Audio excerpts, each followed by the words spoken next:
Real Madrid Rodrigoni ketish-ketmasligini serial qilib yubordi. Na bir jamoaga sotyapti va na o'zida saqlab qolib maydonga tushiryapti. Aslida Real uni sotsa, xayrlashuv marosimini o'tkazib, bolani yaxshi kuzatib qo'yishga, bordi-yu o'zida olib qolsa, yetarlicha o'yin amaliyotini berishga majbur. Nega deysizmi? Keling bugungacha Rodrigoni Real uchun nimalar qilgani haqida gaplashamiz. Bundan oldin sahifamga obuna bo'ling. Ishontirib aytaman, bu futbolga oid eng zo'r kanal.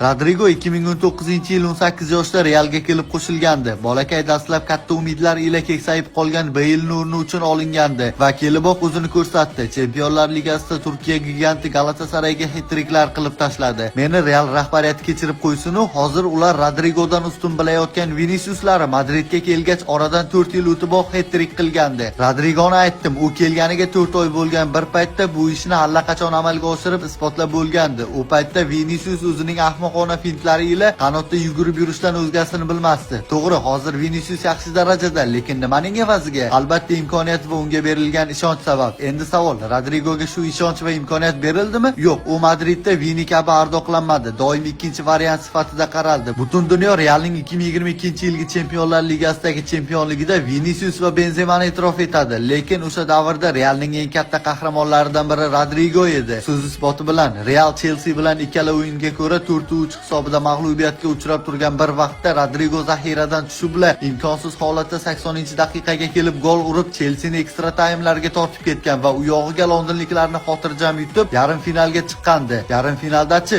yana o'sha ahvol. Real yakunda umumiy hisob bo'yicha 5-3 hisobida mag'lub bo'lib turgan holida umidsizlik ila Ancelotti Manchester City'ga qarshi Rodrigoni tashladi. Lekin qandaydir 2 daqiqa ichida 2 ta gol urib butun Madridni o'sha umidsizlik qa'ridan yuksaklikka parvoz qildirgan kim edi? Aynan Rodrigo edi.